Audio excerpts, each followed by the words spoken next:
రాక్షస పాలనను తరిమికొట్టి ప్రతి కార్యకర్తకు తోడుగా ఉంటానని అన్నమయ్య జిల్లా రజంపేట టీడీపీ పార్లమెంటు అభ్యర్థి సుగవాసి బాలసుబ్రహ్మణ్యం తెలిపారు. చిన్నమండం మండలంలోని రమ్తుల్లా ఖాన్ ఇటుకల ఫ్యాక్టరీ వద్ద ఏర్పాటు చేసిన టీడీపీ నాయకులు కార్యకర్తల సమావేశంలో రాజంపేట పార్లమెంటు టీడీపీ అభ్యర్థి సుగవాసి బాలసుబ్రహ్మణ్యం హాజరయ్యారు. ఈ రాక్షస పాలనకు తరిమికొడదాం, ప్రతి కార్యకర్తకు అండగా ఉంటానని సమావేశంలో ఆయన పిలుపునిచ్చారు. పాత కొత్త అనే తేడా లేకుండా వర్గ విభేదాలకు తావు లేకుండా టీడీపీని అధికారంలోకి తీసుకురావడమే లక్ష్యంతో ప్రతి కార్యకర్త పనిచేయాలన్నారు.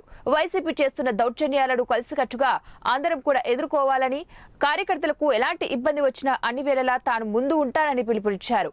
తెలుగుదేశం పార్టీ బడుగు బలహీన వర్గాలను, మైనార్టీలను రాజకీయంగా, ఆర్థికంగా ఎదుగుదలకు ఎంతగానో ఉపయోగపడితే ఈ సైకో జగన్మోహన్ రెడ్డి బడుగు బలహీన వర్గాల ఆస్తులను కాజేస్తున్నారని ప్రశ్నించిన వారిపై అక్రమ కేసులతో నిర్బంధిస్తున్నారని, అన్ని వర్గాల వారు ప్రభుత్వాలతో విసిగిపోయి రోడ్ల మీద సమ్మెలు, రాస్తారోకోలు చేస్తున్నా ప్రభుత్వం ఏమాత్రం కూడా కనికరం లేకుండా అంగన్వాడీలపై ఎస్మా ప్రయోగిస్తుందని ఏమమైన చర్య అని అన్నారు.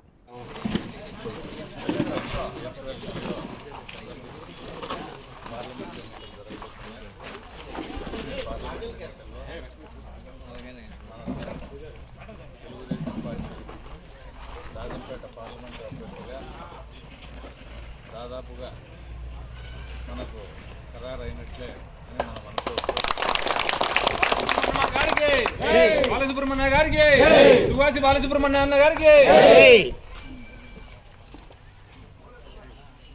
మీ అందరి దయతో, మీ అందరి ఆశీర్వాదంతో, మీ అందరి సహకారంతో ఆ ఎన్నికల్లో, జరగబోయే ఎన్నికల్లో మనమంతా కలిసికట్టుగా పనిచేసి అందరినీ కలుపుకొని పోయి పాతోళ్లను, కొత్తోళ్లను అందరినీ కలుపుకొని మనం విజయం సాధించి ఈరోజు నుంచి స్టాండర్డ్గా ఇక నుంచి గతంలో జరిగిన పొరపాట్లు ఇంకా భవిష్యత్తులో ఎప్పుడూ జరగకుండా